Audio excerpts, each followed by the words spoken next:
You could smell them before you saw them. Fried onions, bacon fat, biscuits in the oven. These meals weren't healthy by today's standards, but they were real. Cooked slow, eaten fast, and remembered forever. They kept families alive through hard times, and they deserve to be remembered in full flavor. Dandelion greens with vinegar and bacon. You didn't buy these greens at a store. You picked them from the cracks in the sidewalk and the edges of fields, stubborn little leaves that grew no matter how mean the weather got. Dandelion greens were wild, bitter, and free, and they turned into dinner with just a little bacon and a hot skillet. First, you fried up a few scraps of bacon, fatty ends and pieces, not pretty strips, until the grease ran thick. Then, the cleaned dandelion greens went in, wilting fast, the bitterness taming just enough in the smoky, salty fat. A splash of vinegar right at the end woke the whole dish up, cutting through the grease and bringing every mouthful to life. It was sharp, savory, and honest. The kind of plate that snapped your senses awake and reminded you what survival really tasted like. Dandelion greens with vinegar and bacon wasn't about getting by. It was about fighting back, about taking what the world threw away and making it better than it had any right to be. Macaroni and tomatoes with bacon grease. It was quick, dirty, and tasted like home. Macaroni and tomatoes with bacon grease was the kind of meal you made when payday was still too far away and the fridge was starting to echo. You boiled elbow macaroni just until tender, drained it, and then threw it straight into a hot skillet slicked with leftover bacon grease, if you had any. No bacon? No problem. The grease alone carried the smoky, savory flavor, like a secret ingredient passed down in whispers. A can of tomatoes, juice and all, got dumped in next, simmering until the macaroni soaked up every drop. A little salt, a lot of black pepper, maybe a pinch of sugar to cut the acid if you were feeling generous. There were no sides, no fancy toppings, no garnish, just a deep bowl of smoky, tangy pasta that filled you up and didn't ask for much in return. It wasn't glamorous, it wasn't even particularly pretty, but it was fast, it was cheap, and it made sure there was something hot on the table at the end of a long, empty day. And sometimes, that was more than enough. Baked bean sandwiches. You didn't need a steak when you had baked bean sandwiches, just a can of beans, a loaf of soft white bread, and the stubborn kind of hunger that made anything taste good. The beans, sweet, smoky, and sticky, got warmed in a pot if you had the time, straight from the can if you didn't. You spooned a thick heap onto a slice of bread, let the sauce soak into the soft crumb, and capped it with another slice before everything slid apart. It wasn't neat, it wasn't fancy. Half the time, the sandwich collapsed before you got your second bite, but nobody cared. Hands and faces got messy. Plates caught drips and spills. The kitchen smelled like molasses and brown sugar. And if you closed your eyes, you could almost pretend you were eating something decadent. Baked bean sandwiches were about more than just calories. They were about making do, finding a little sweetness when the world didn't offer much, and laughing around a table held together more by hope than by wood. Pickled pig's feet with boiled potatoes. You either loved them or you didn't, but pickled pig's feet were a rite of passage in kitchens that couldn't afford to waste a thing. It started with a clear glass jar, packed tight with pig's feet soaked in vinegar, garlic, and a handful of rough spices. They sat there for days, sometimes weeks, until the meat turned soft, tangy, and gelatinous. Once pulled out, the feet weren't dressed up. They were slapped onto a plate beside a scoop of plain boiled potatoes, steaming and humble. You didn't eat pickled pig's feet because you wanted fine dining. You ate them because they filled you up, gave you collagen and protein, when money couldn't.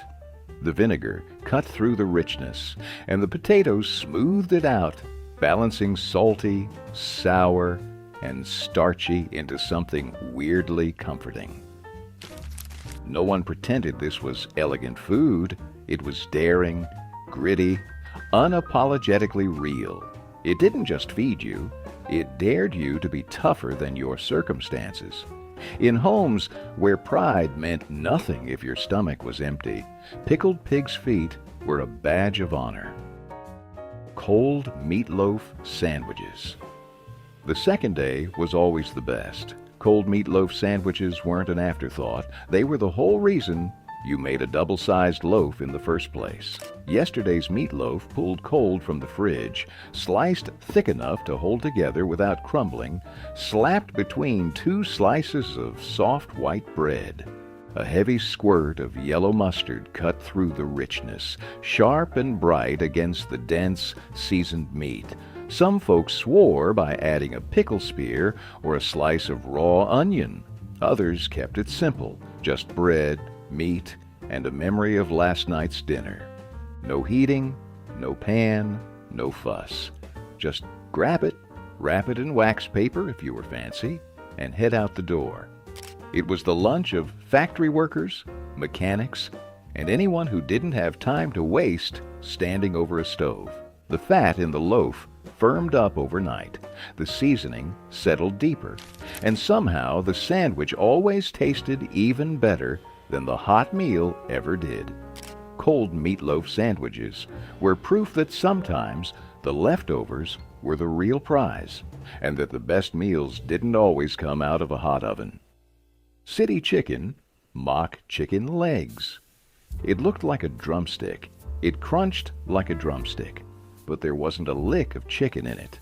In butcher shops where poultry was a luxury and pork was cheap, city chicken, mock chicken legs, was a working man's trick to turn scarcity into something special.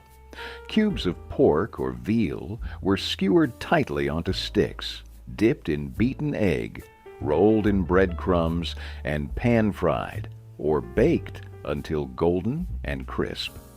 When they hit the skillet, they sizzled like the real thing.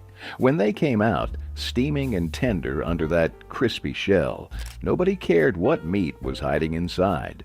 Some folks finished them off in the oven, wrapped in foil to keep the juices locked in. Others just fried them until the breadcrumbs turned a deep, toasted brown. Kids loved them. Grown-ups depended on them, and everyone knew the truth. It wasn't about what it was. It was about what it tasted like, served alongside mashed potatoes, a scoop of gravy, or just eaten straight off the stick with your fingers. City chicken turned a handful of scraps into something that felt like a feast. Salisbury steak with mushroom gravy. It was the closest thing most families got to steak, and nobody minded one bit. Salisbury steak started with ground beef mixed with breadcrumbs, egg, salt, pepper, and maybe a splash of Worcestershire, if someone had splurged a little.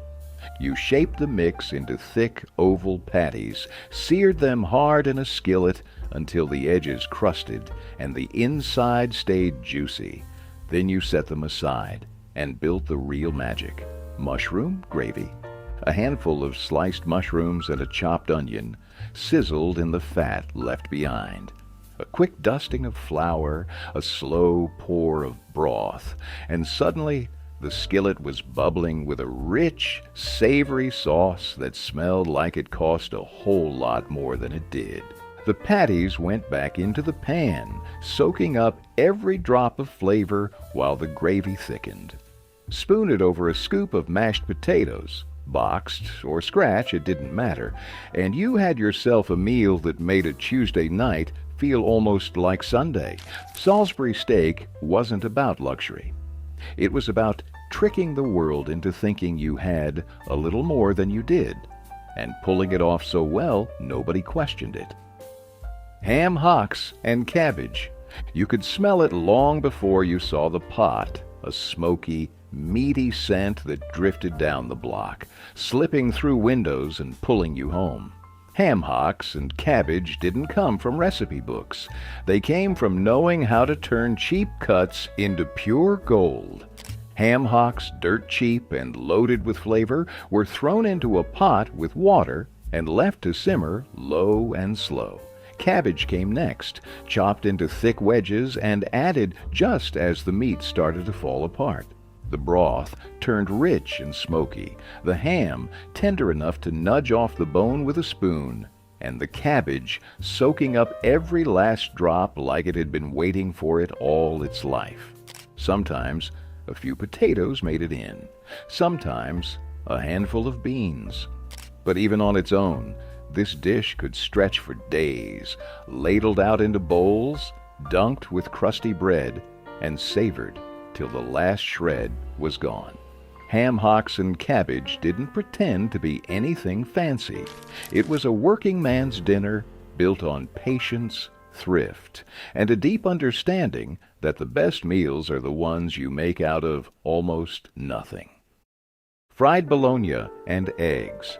It wasn't steak and eggs, but on the rough weeks, fried bologna and eggs could make you feel like you were eating something special. Bologna, thick sliced, from the cheapest package you could find, hit the skillet and curled up at the edges almost instantly, the fat sizzling out into the pan. You cracked a couple of eggs right into the grease, letting them fry up with crispy edges and runny yolks if you were lucky enough to catch them just right. The smell of salty meat and eggs filled the whole kitchen, making the walls and your clothes smell like breakfast, no matter what time of day it was. Some folks slapped the bologna and eggs between two slices of white bread and called it a sandwich. Others just forked it straight off the plate with a heavy grind of black pepper on top. It wasn't healthy. It wasn't refined. But fried bologna and eggs was fast, filling, and cost next to nothing, exactly what you needed when money was tight and the day had already worn you thin. Cornbread stuffed peppers. No meat. You didn't need ground beef to make a pepper worth eating. When meat was too expensive or too scarce, cornbread did the heavy lifting.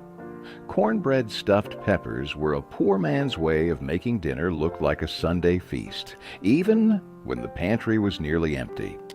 You mixed up a simple cornbread batter, cornmeal, water, maybe a little milk or bacon grease if you had it. Into the batter went scraps of whatever you could find: diced onions, a handful of canned corn, a sprinkle of cheese if someone had been lucky at the store. Bell peppers were hollowed out, standing proud like little green bowls, and filled to the top with the thick, gritty batter, baked until the cornbread puffed up golden and cracked at the top. The peppers softened into tender shells you could cut with a fork. There wasn't any meat, and nobody expected there to be. It was about making something that looked and smelled like abundance, even when the cupboards told a different story. Cornbread, stuffed peppers didn't apologize for what they were. They just showed up hot, full, and ready to fill another hungry belly. Tomato gravy over biscuits. When there wasn't enough meat to make a real gravy, tomato gravy stepped in and saved the meal. You started with bacon grease or butter in a hot pan, stirred in a spoonful of flour until it browned, then poured in canned tomatoes, juice and all, until the whole mess thickened into something rich and bright red. A little salt, a lot of black pepper, maybe a pinch of sugar to take the edge off. Stirred slow and steady until it coated the spoon, thick but still loose enough to pour. Meanwhile, you pulled biscuits hot from the oven, or scraped together some quick ones from flour, fat, and hope, and split them wide open on the plate. The tomato gravy poured over the biscuits, soaking deep into the crumb, pooling around the edges. It wasn't dainty, it wasn't delicate, it was big, messy, and glorious, dripping down your fingers as you ate. Tomato gravy wasn't just about stretching a can into a meal. It was about making something warm and real when the cupboard looked back at you empty. It was survival smothered in sauce, and nobody walked away from the table hungry. Rice and red beans. It was slow food by necessity, not design. Red beans and rice started in the morning, with a pot of dry beans soaking up water and hope while the world spun outside the window. Later, you boiled them low and steady, maybe with a scrap of ham bone or a spoonful of bacon grease, until the beans turned creamy and the pot turned heavy with the smell of something rich and right. Meanwhile, a pot of plain white rice sat waiting on the back burner, ready to catch every scoop of the thick, smoky stew. Salt, pepper, and whatever seasoning you could scrap together filled the gaps. Sometimes a little hot sauce for those who needed more fire. Rice and red beans didn't need sides. They didn't need decoration. They just needed a bowl and a spoon and someone who understood that filling your stomach mattered more than fancy presentation.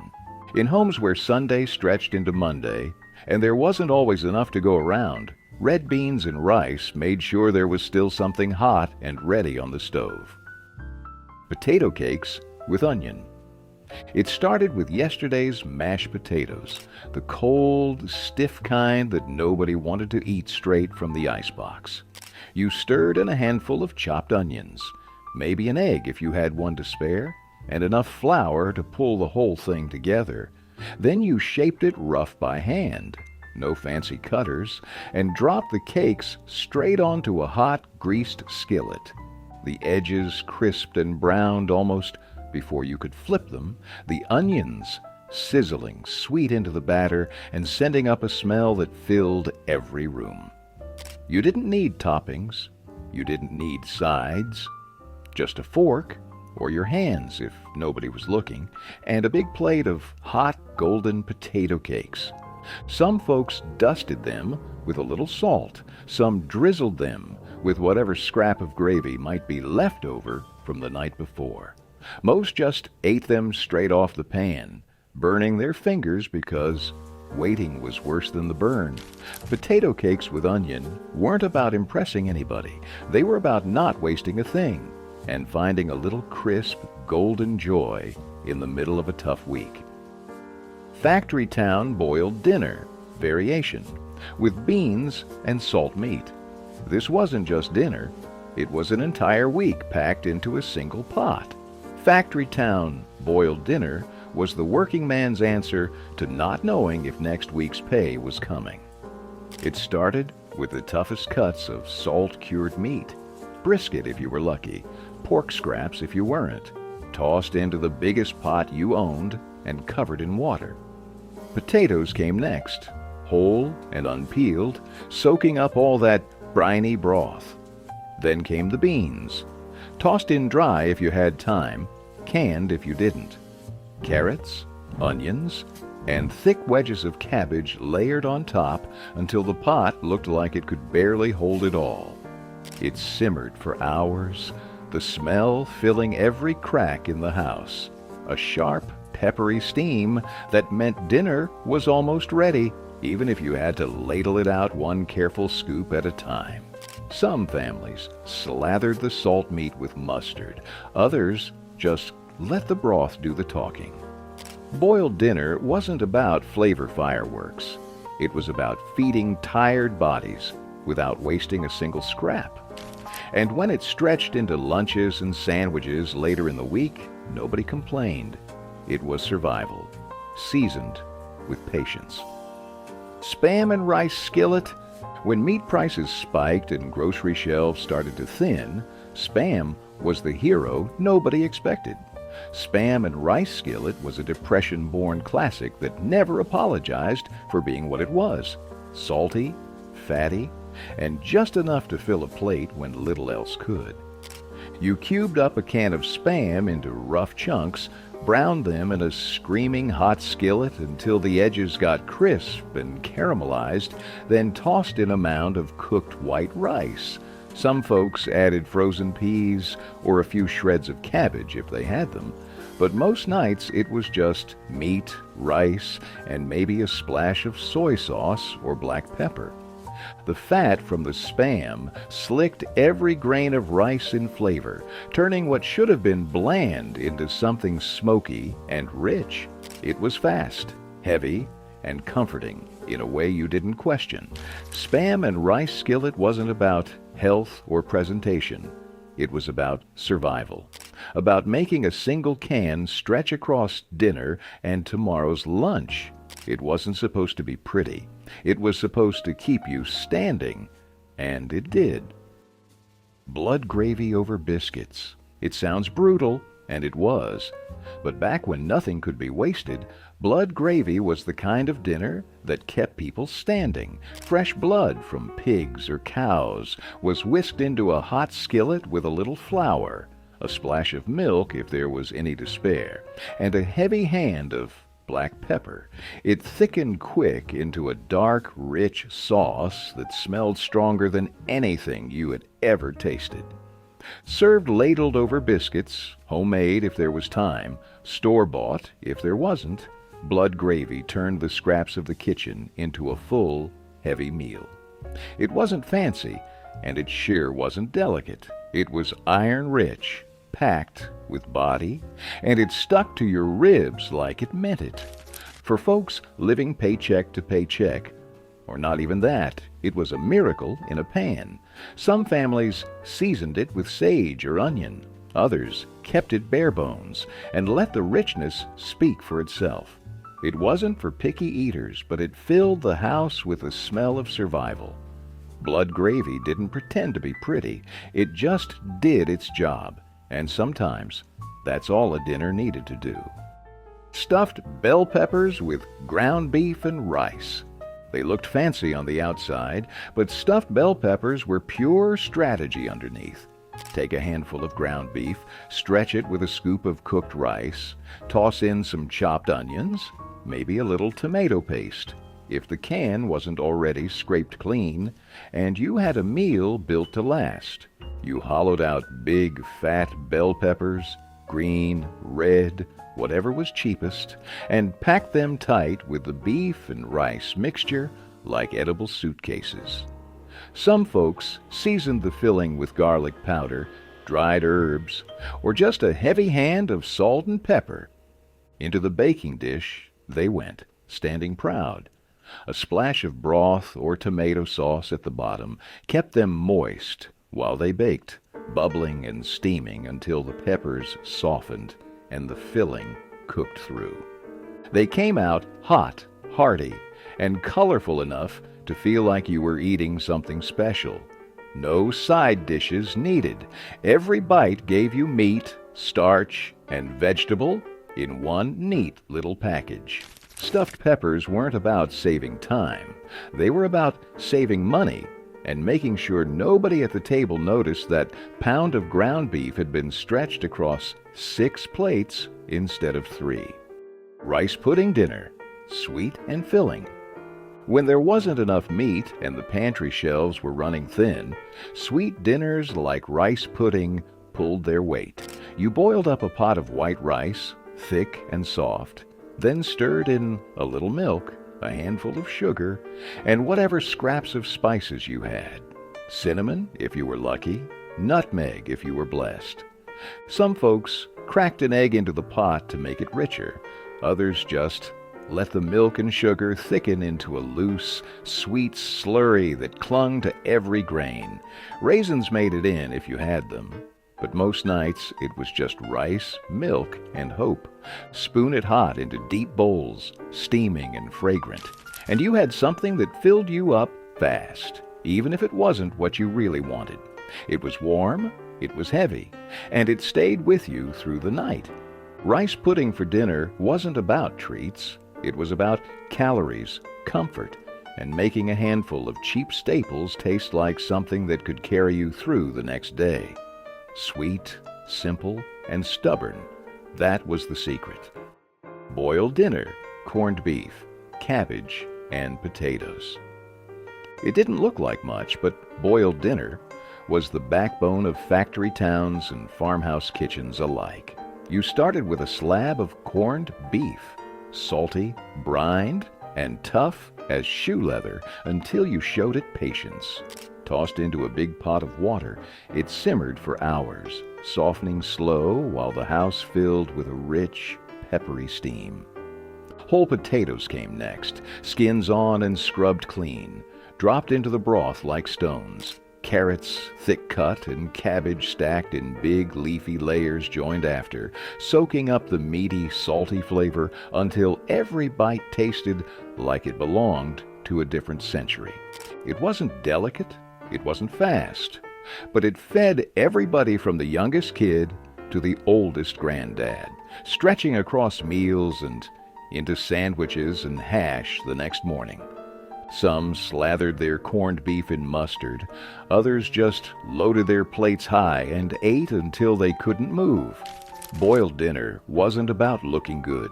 It was about surviving another cold night with something warm in your belly and enough left over to hope tomorrow might feel a little easier.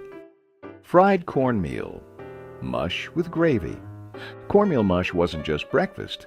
It was survival on a plate. You boiled cornmeal in water until it thickened into a stiff, heavy mass that stuck to the sides of the pot like concrete. Once it cooled, it was sliced into thick, golden bricks and fried in a skillet until the edges turned crisp and brown, the inside staying soft and warm. But fried cornmeal mush by itself wasn't always enough. That's where the gravy came in. Thin white gravy made from a little bacon fat, a spoonful of flour, and just enough milk or water to stretch it.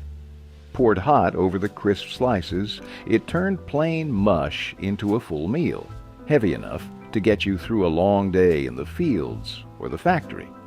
Some folks added black pepper until it looked like the surface of the moon. Others kept it plain and simple because that's all they had. It wasn't fancy. It wasn't even that pretty, but it was food that filled your belly and stayed there, stubborn and steady, long after the plate was empty. Cornmeal mush with gravy wasn't about flavor fireworks. It was about making something lasting from almost nothing. Hot dog and potato hash. It wasn't glamorous, but when the fridge was bare and payday was a week away, hot dog and potato hash was the answer. You took whatever hot dogs you could scrounge up, cheap, rubbery, bright red if you were unlucky, and chopped them into coins. Potatoes were diced rough, skins on, and fried hard in a hot skillet until the edges turned crisp and golden. Onions were tossed in if you had them, sizzling down into sweet browned bits between the potatoes. Then came the hot dogs, tossed into the pan and fried until they split and curled at the edges. Some folks stirred in a little ketchup or mustard right in the pan, turning the whole mess into something tangy and bright. Others just threw it onto plates as is and called it good. It was salty, greasy, filling, and honest. It didn't pretend to be anything more than it was. Scraps turned into supper, thrown together fast, but hitting the stomach like a brick. Hot dog and potato hash was proof that you didn't need much to make something hot, hearty, and just good enough to get you to the next day. Buttered noodles with cracked black pepper. Sometimes the best meals came from the bottom of the pantry and the last stick of butter. Buttered noodles with cracked black pepper were pure, simple magic for nights when dinner needed to happen fast and cheap. You boiled egg noodles or spaghetti, whatever you could find, until just tender, drained them, and dropped in a fat slab of butter while the steam was still rising. Tossed and tumbled in the pot, the noodles turned glossy and rich, soaking up every drop.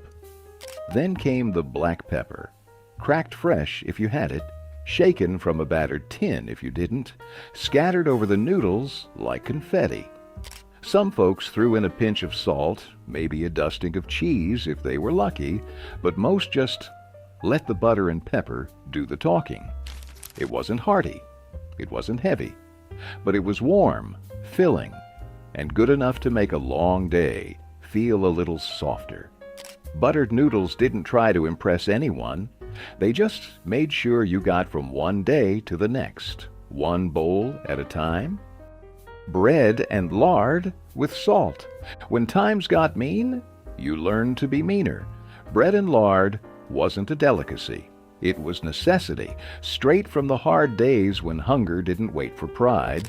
You took a thick slice of stale bread, slathered it with cold lard, sometimes pure white, sometimes flecked with the golden bits of fat, and sprinkled a few grains of salt across the top like a dare.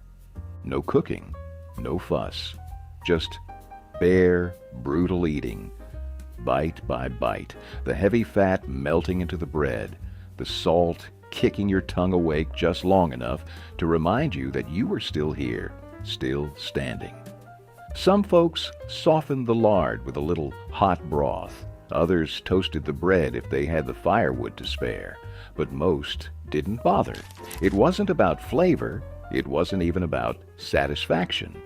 It was about putting something, anything, into your stomach so you could face another day. Bread and lard wasn't a choice. It was a testament to survival. A stubborn meal from people too tough to quit when the world gave them nothing but crumbs. Onion soup made from broth and croutons. It didn't take much to make a meal when all you had was time and onions. Onion soup was born out of desperation, thin broth, tired bread, and the patience to turn scraps into something that filled a house with the smell of home. You sliced onions thin and fried them slow, caramelizing them until they turned sweet and golden in whatever fat you could scrape up. Then came the broth, maybe real, maybe just salted water with a pinch of something smoky, poured over the onions and left to simmer until it smelled like something better than it was. Old bread was cut into rough hunks, dried out and hardened, and dropped right into the bowls like heavy stones. The hot onion broth poured over the top, softening the bread, filling every crack with warmth and salt. It wasn't the kind of soup you wrote recipes for. It was the kind of soup you made when the weather turned mean, and there wasn't anything left but grit and hope. Onion soup didn't save the day, but it made surviving it just a little easier. Chipped beef on toast. SOS. On a shingle. It wasn't polite to say what it really was, but everyone knew the nickname SOS. It stood for on a shingle, and it fed generations of soldiers, factory workers, and hungry kids who needed something fast, salty, and heavy. You started with chipped dried beef, thin slices pulled from a jar or a little vacuum-sealed pouch, tossed into a hot skillet with melted butter. Then you stirred in a spoonful of flour, made a quick roux, and poured in milk until a thick, creamy gravy came together, spotted with bites of salty beef. Meanwhile, you toasted whatever bread you could get your hands on. Cheap white bread was the classic, but anything that could hold gravy would do. The whole sloppy mess was ladled over the toast, soaking into every corner until the bread nearly disappeared under the weight. It wasn't fancy, and it wasn't delicate. It was blunt force food, designed to hit the stomach like a brick and hold you there until the next meal. Chipped beef on toast wasn't about flavor fireworks. It was about putting something hot and heavy on the plate when the world didn't give you much else. Salt pork and beans. It was simple, salty, and good enough to keep a man going through the longest days. Salt pork and beans weren't about impressing anybody. They were about calories, comfort, and using what the world hadn't taken yet. Thick slabs of salt pork, heavily cured to survive months without refrigeration, were tossed into a heavy pot and boiled until they surrendered their briny richness. Dried beans, white, navy, or pinto, Whatever was cheapest followed right after, soaking up all that smoky saltiness. Sometimes a bay leaf was thrown in for good luck. Sometimes just a cracked black peppercorn. The whole pot simmered low and steady for hours, the smell clinging to the walls, the curtains, your clothes. When it was finally ready, the beans were tender, the pork was falling apart, and the broth was thick enough to coat the back of a spoon. It wasn't delicate, it wasn't refined. It was food that respected the hard work it took to bring it to the table. Salt pork and beans filled stomachs, quieted complaints, and reminded people that survival sometimes tasted like salt, fat, and a whole lot of stubbornness. Oxtail stew with barley and carrots. It wasn't the kind of meat you bragged about, but in homes that knew how to make something out of nothing, oxtail was king. You started by browning the tough, bony pieces in a heavy pot until the kitchen filled with a deep, savory smell that meant dinner was happening. Onions, garlic, and rough-chopped carrots went in next, picking up all the brown bits left behind. A scoop of barley followed, heavy and reliable, and then enough broth to cover the whole mess. Then you waited. Hours, usually. Long enough for the oxtail to soften into tender, rich ribbons of meat. Long enough for the barley to thicken the broth into something closer to a meal than a soup. Some folks threw in a bay leaf or a splash of vinegar. Most just let it simmer and trusted the heat to work its magic. It wasn't fancy, it wasn't fast, but when you ladled that stew into a chipped bowl and tore off a hunk of bread to chase it down, it was everything. It fed you, it warmed you, and it made sure nothing, not even the scraps, went to waste. Scalloped potatoes and onions. It didn't take a lot to make scalloped potatoes, but it did take patience and a little bit of hope. You sliced potatoes thin as you could get them without cutting your fingers, and layered them in a battered baking dish with onions, salt, and maybe a dusting of flour. Over the whole pile, you poured watered-down milk or, if you were lucky, a can of evaporated milk. Sometimes a knob of butter found its way in. Most times, it didn't. You covered it with foil, shoved it into the oven, and waited while the magic happened low and slow. The potatoes softened into creamy layers. The onions melted down into sweet, slippery bites tucked between the starch. The milk thickened into a pale gravy that pooled at the edges of the pan. There wasn't any cheese, and nobody expected it. Scalloped potatoes and onions weren't about decadence.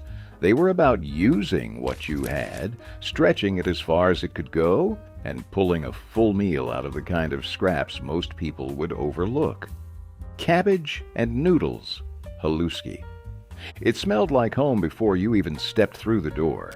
Sweet onions frying low and slow in a big pool of bacon grease or butter, cabbage chopped rough and tossed into the skillet until it wilted down to half its size. Haluski wasn't just food. It was a promise that no matter how thin the pantry was, dinner would still happen. Boiled egg noodles got folded into the mix next, soft and slippery, soaking up every bit of the rich, buttery flavor left in the pan. Salt, pepper, and maybe a little garlic powder if you were lucky. That was all it needed. It didn't look like much. A big steaming heap of pale noodles and wilted cabbage, glistening and heavy. But it filled you up, kept you moving, and made sure no one left the table hungry. Haluski was the food of steel towns and coal camps, immigrant kitchens and farmhouse tables, where stretching a head of cabbage and a bag of noodles into a meal was just another part of surviving the week. It wasn't about impressing anyone. It was about keeping everyone standing. Breaded veal cutlets with instant mashed potatoes. For a few minutes, you could almost pretend it was payday. Breaded veal cutlets were thin, quick, and just fancy enough to feel like you were celebrating something, even if you weren't. Thin slices of veal, pounded even flatter with the bottom of a jar or a rolling pin, were dipped in flour, then egg, then a heavy coat of breadcrumbs. They hit the skillet and sizzled immediately, the breading locking in the tiny bit of moisture the cutlet had left. In a few minutes, they crisped up golden and hot, with a crunch that sounded like breaking into something better than you could afford. Beside them, a scoop of instant mashed potatoes, stirred together with butter and hot water until they faked their way onto the plate like the real thing. A ladle of brown gravy if you had it, just a pat of butter if you didn't. The whole meal came together in 20 minutes flat, with just enough pomp to make a Tuesday night feel a little less desperate. Breaded veal cutlets weren't about luxury, they were about hope, fried golden, and served hot. Pork neck bones and rice gravy. It wasn't the prettiest cut, but it had heart. And for working families, that was all that mattered. Pork neck bones were cheap, plentiful, and packed with flavor if you knew how to treat them right. First came the browning, tossing the bony pieces into hot oil until the kitchen filled with the smell of fat and meat turning golden. Then you threw in chopped onions, scraping up every dark, sticky bit from the bottom of the pan before drowning it all in water or broth and letting it simmer slow and low. Over hours the meat softened and loosened from the bones, and the liquid thickened into a rich, silky gravy that clung to everything it touched. Poured over a mountain of hot, fluffy rice, that pork neck bone gravy wasn't just dinner, it was a celebration. Some added a side of canned greens, others just a slice of white bread to sop up the extra sauce. Pork neck bones and rice taught you that flavor isn't about price. It's about patience, about pulling every last bit of good out of what you have, and about never letting a scrap go to waste. Braised rabbit with root vegetables.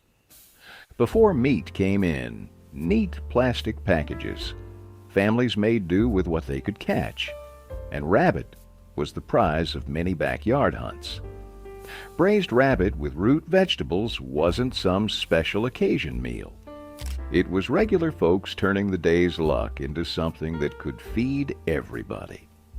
You started by searing the rabbit pieces hard in a heavy skillet, locking in what little fat the lean meat carried. Then you added a handful of garden vegetables, carrots, turnips, onions if you had them, chopped rough and thrown in like it didn't matter.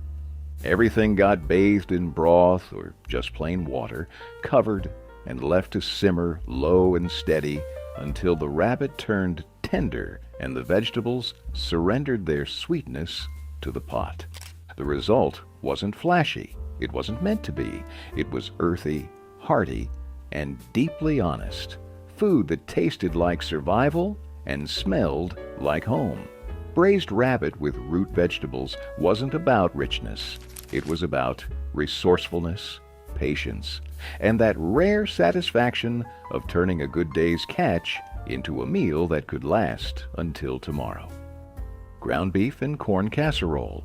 It wasn't pretty, but it was the kind of meal that filled a kitchen with the smell of something good, something solid. You browned a pound of ground beef in a big skillet, no draining, no measuring, just enough to get the fat sizzling. Then you tossed in a can of corn, a scoop of tomato paste or whatever sauce you had lying around, and a few shakes of chili powder for good measure. The whole mess got dumped into a battered baking dish. Then came the topping, crushed saltines, cornbread batter, or even a quick pancake mix if that's all you had. It baked into a golden, crackly blanket that hid the rich, smoky beef underneath. This wasn't some polished casserole with a dozen fancy ingredients. It was sweet, salty, filling, and cheap enough to feed a family on nickels. If there were leftovers, they only got better overnight, soaking up all the flavors into something even heavier.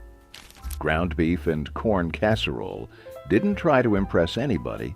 It just got the job done, fast and without apology at the end of a day when nobody had anything left to give but hunger. Bologna boats with melted cheese. Nobody pretended this was fancy. Bologna boats were what you made when the fridge was almost empty, the paycheck was late, and you still had hungry mouths to feed. Thick slices of bologna laid out on a battered baking sheet, curled up at the edges as the oven heat hit them, forming little bowls just begging to be filled. Into the middle went shredded cheese, whatever was on hand, cheddar, mozzarella, or even broken slices of American cheese. Some folks added a pinch of crushed saltines on top for a little crunch. Others left it simple and greasy. They baked until the bologna crisped at the edges and the cheese bubbled into little golden puddles. Pulling them out of the oven, the smell was pure childhood, a mix of salt, fat, and something that felt almost, but not quite, like indulgence. Served with canned green beans, a spoonful of coleslaw, or just grabbed 3 at a time straight off the pan, bologna boats were comfort food in its purest, scrappiest form. Nobody at the table cared about presentation. They just cared that dinner was hot, salty, and enough to fill them up. Rice and tomato gravy. When the cupboards were almost bare, but you still needed something hot and filling, rice and tomato gravy was the answer. It started simple. White rice, boiled soft and piled high in big battered bowls. The gravy came next. Cheap canned tomatoes, juice and all, simmered with a little water, a spoonful of bacon grease if you had it, and a heavy hand of salt and pepper.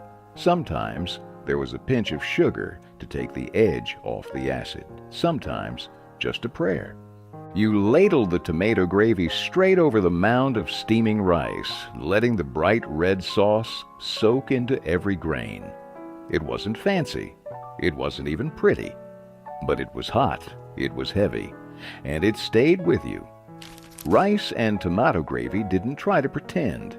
It was about using what you had and stretching it until it gave up everything it could. In kitchens, where a can of tomatoes and a handful of rice could mean the difference between dinner and going without, this was the kind of meal that made sure nobody left the table empty. Slow-cooked beef heart stew. It wasn't the cut anyone wanted, but in lean times, beef heart was a gift. Lean, dense, and packed with flavor.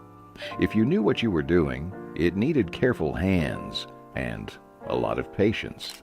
You trimmed it slow, slicing away anything tough or stringy, then browned it hard in a heavy pot until the whole kitchen smelled like something real.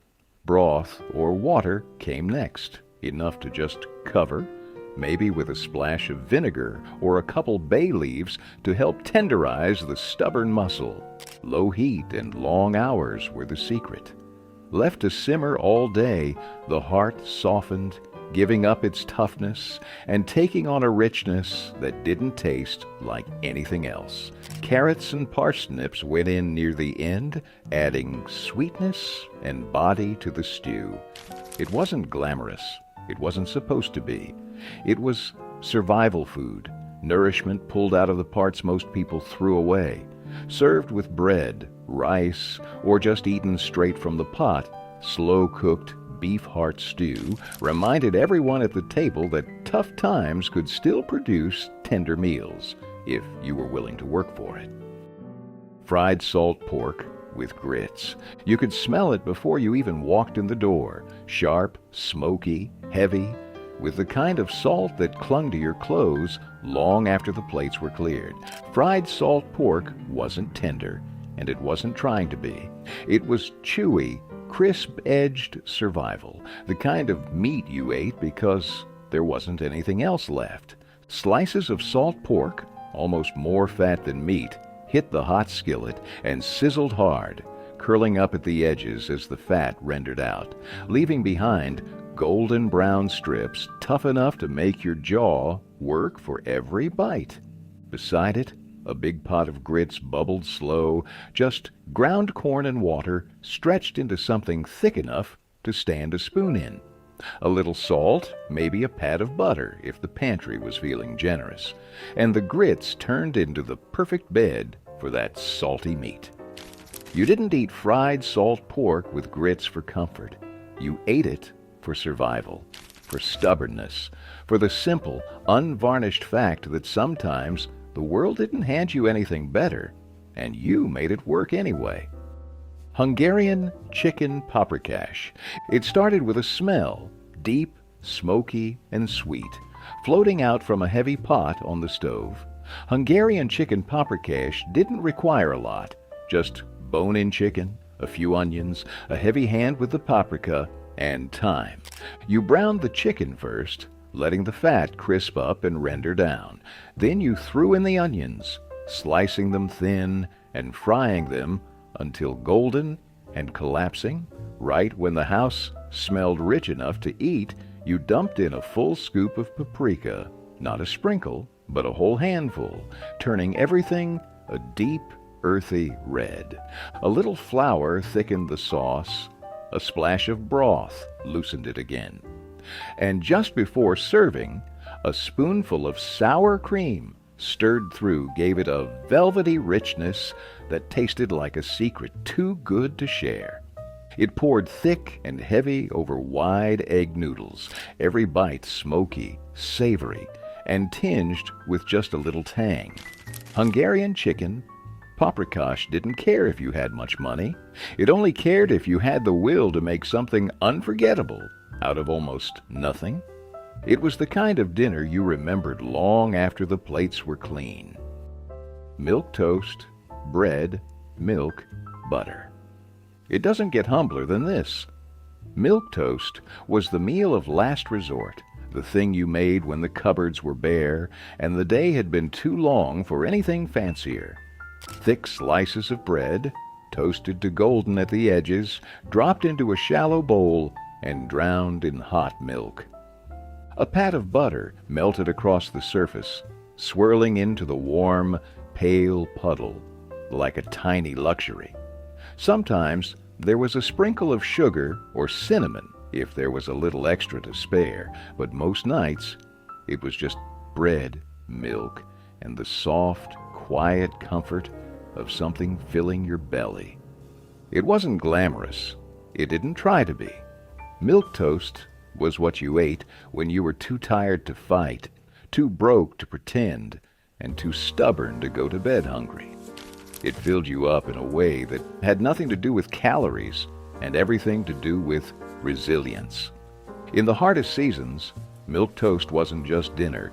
It was a small act of hope, proof that even with almost nothing left, you could still find a way to put something warm on the table. Cornbread and buttermilk, soup. When the cupboard was bare and there wasn't even a pot to boil, cornbread and buttermilk soup came to the rescue. It wasn't really a soup, not in the way you'd think.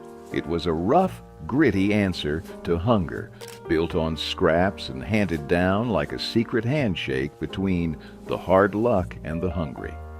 You crumbled leftover cornbread into a chipped bowl, poured cold buttermilk over it until the crumbs floated and softened and stirred until it looked like something halfway between porridge and stew. Some folks added a pinch of salt, others a sprinkle of black pepper, but most just ate it plain, spoon by spoon, heavy in the mouth and cold against the heat of long summer nights. It wasn't pretty, it wasn't elegant, but it filled your gut without emptying your pockets. And sometimes that was more important than anything else. In the lean years, cornbread and buttermilk soup wasn't a fallback. It was a lifeline built out of nothing but grit and the stubborn refusal to go hungry.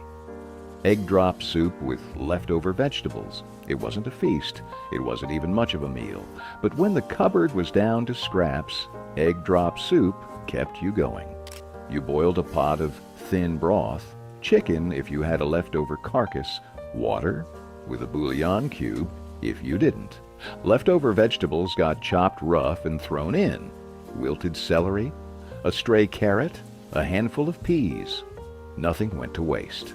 When the broth was boiling hard, you cracked an egg into a bowl, whisked it with a fork, and poured it slowly into the pot in a thin stream, stirring gently to create wisps of soft cooked egg floating like torn ribbons in the soup. A little salt, a crack of pepper, maybe a splash of soy sauce if there was some forgotten bottle in the back of the pantry. It wasn't fancy, but it was hot. It was nourishing enough to put something warm in your belly when there wasn't much else coming. Egg drop soup wasn't about flavor fireworks. It was about stretching one egg, 1 cup of broth, and a handful of scraps into something that tasted just enough like hope. Sloppy Joe Meat Stretch. Heavy on sauce, light on beef. It looked like a feast on the plate, even if there wasn't much beef in the pan. Sloppy Joe Meat Stretch was a trick as old as hard times. Stretch a pound of ground meat with so much sauce, onions, and filler that it looked like you were eating double. You browned what little ground beef you had, crumbling it fine to make it seem like more, then dumped in a heavy ladle of ketchup, a splash of water, maybe a squirt of mustard or Worcestershire sauce if you were feeling bold. Some folks tossed in diced onions or a handful of oats to bulk it up even more. It simmered into a thick, sweet, tangy mess that could soak through a hamburger bun faster than you could take a bite. No sides, no frills, just a big sloppy sandwich held together by hope and sticky fingers. Sloppy Joe Meat Stretch wasn't about fooling anybody. Everyone at the table knew what was missing. But nobody complained, not when their stomachs were full and there was enough left over to pack tomorrow's lunch. Canned tamale pie with cornbread crust.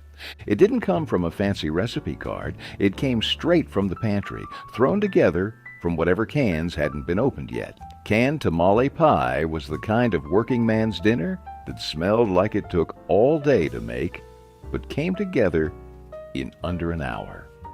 You browned a pound of ground beef, stirred in a can of corn, a can of tomatoes or tomato sauce, and maybe a can of beans if you had one. A heavy shake of chili powder or cumin turned it from scraps into something that smelled like Sunday supper. The real magic was the cornbread. Mixed from a box and poured right on top, it baked into a golden, fluffy blanket, while the beefy filling bubbled up around the edges. When it came out of the oven, you didn't wait long, just grabbed a big spoon and dug straight in. Every bite was rich, smoky, and sweet from the corn, packed with enough meat and starch to keep you full till tomorrow. It wasn't about presentation. It was about filling plates without emptying wallets. Canned tamale pie proved you didn't need much to eat like a king, just a can opener and a little imagination. Oatmeal stretched meatloaf. When breadcrumbs ran out, or when every penny counted, oats stepped up. Oatmeal stretched meatloaf wasn't a compromise. It was a survival strategy, one that turned a single pound of ground beef into a meal big enough to feed a small army. You started with raw oats, dumped straight into the meat along with a cracked egg, a splash of milk, and a heavy pinch of salt and pepper. Maybe some chopped onions if you had them. The oats soaked up every drop of fat and flavor, binding the loaf together, while adding a chew and heartiness that no breadcrumbs could match. Shaped into a pan, smeared with a thick layer of ketchup, and baked until the top caramelized into a sticky sweet crust, oatmeal meatloaf came out humble but mighty. It sliced thick and held together on the plate, served with canned green beans or mashed potatoes, whatever you had on hand. It wasn't fancy, but it was filling. It was dependable. And in a world that gave nothing away for free, oatmeal stretched meatloaf gave you just enough to keep fighting. Turnip green stew with ham fat. It wasn't the meat you tasted first, it was the greens, sharp and earthy, heavy with the smoky promise of ham fat. Turnip green stew wasn't a fancy dinner. It was what you made when the ham was long gone, but the bones and the grease still had something left to give. You boiled down big handfuls of fresh or canned turnip greens until they turned tender and deep green, soaking up every last drop of broth made from ham bones or a heavy spoonful of saved bacon drippings. A little onion went in if you had it, maybe a dash of vinegar at the end to cut the richness. Served hot in deep bowls, maybe with a slab of cornbread crumbling into the broth. It didn't look like much, but it filled you up, warmed you through, and left you feeling heavier and stronger than when you sat down. Turnip green stew wasn't just about eating. It was about not letting anything go to waste. Not a bone, not a drop of grease, not a single green leaf that could be pulled from a stubborn patch of ground.